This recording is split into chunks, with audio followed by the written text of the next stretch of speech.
وجود خدا برای شما طلبه‌های عزیز، دانشمندهای عزیز، هیچ دوره نروید. عبدالله مبارک میگوید بار میگوید در صحرا نگاه کردم که یک جوان میگوید خرد بود، 30 سالش خرد بود، گوسفند زیاد بانی میکرد. دلم سوخت که این چوپان است، این دیگر کی از خدا خبر میدهد؟ رفته یک آموزشش کنم تا که به خداشناسی را تعلیمش کنم. وقتی میگوید پیش این کودک رفتم، گفتم با وجود خدا باوری داری؟ بای گفت بله باوری دارم. او چگونه اثبات میکنه که خدا وجود دارد؟ کودک سوال دادن. عبدالله مبارک برای تعلیم رفته بودن، لیکن از کودک تعلیم گرفتن. گفتن چگونه اثبات میکنی که خدا وجود دارد؟ گفت ای عبدالله مبارک، همین گوسفندهایی که من چوپانی میکنم، همینا احتیاج به یک نگهبان دارند، همیان احتیاج به من دارند، احتیاج به یک چوپان دارند که تا که اینها از ضرر گرگ و درنده ها نجات بیابند.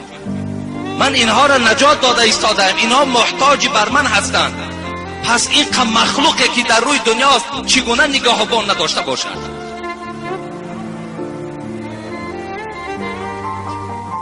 گفت ای کودک، گفت کیفیت خدا چگونه است؟ خدا چگونه است؟ مثلش چگونه است؟ گفت الله مثل ندارد، مانند ندارد. گفت چگونه؟ گفت آخر همین گوسفند بین و مرا ببین، گوسفند دیگر است، من دیگر هستم. گفت پس چگونه خدا مثل من باشد و من مثل خدا؟ عبدالله گفتن خوش به حال، در حق من دعا که. گفتن عبدالله مبارک از کودک دعا طلب کردن. کودک وجود خدا را میداند، معلمی که 5 دیپلم دارد میداند. 5 دیپلم وجود خدا را به یک عادی ترین مسئله بیان دارد. گو مرا یک تعلیم کن. گو تعلیم من بر تو این است ای عبدالله که اگر علم برای خدا گرفته باشی، در طمع را برای خودت بند کن. علم برای خدا گرفته باشی، ملا برای خدا شده باشی، مردم طلع و تاراج نکن، از مردم پول نستان، امر معروف به مردم بیزنس نکن. لیکن اگر علم برای دنیا گرفته باشی، امید از جنت بکن. گفتن خوش به حالت. گفتن حضرت آمین کردن و از پیش کودک دور رفتن. یک کمپیر، من در برابر این معلم دانا کودک مثال میارم، یک کمپیر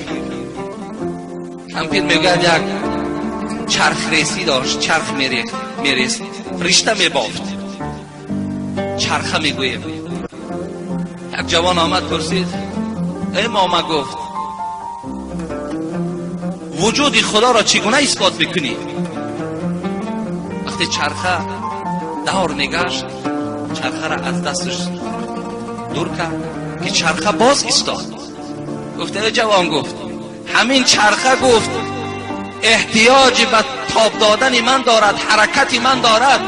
پس این آسمان و ستاره و مهتابی که دور میزند، آیا اینها را کی حرکت میدهد؟ جوان قانع شد. برای آدمی با عقل یک نکته بس است، اگر شعور است، ورنه چو چراغ پیش کور است. حضرت امام ابو حنیفه ما و شما، صاحب مذهب ما و شما را گفتن خدا را اثبات کن. یک گویم همیت آدمای بی توفیق مثل این معلم گفتن خدا را اثبات کن، چگونه وجود دارد؟ گفتن من را 2 روز مهلت دهید. میلش 2 روز بعد حضرت امام ابو حنیفه آمدن و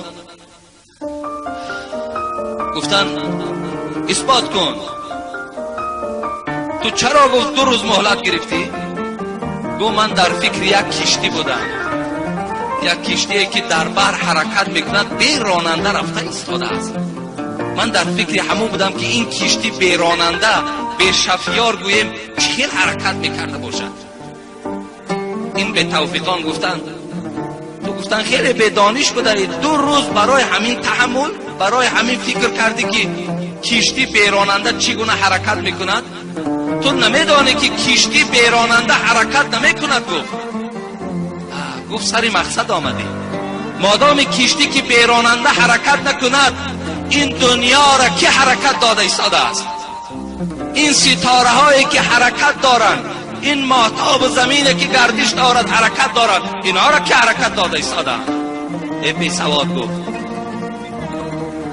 در حال میگوید آدمی با فهم که بود، در حال گفت که من تسلیم شدم.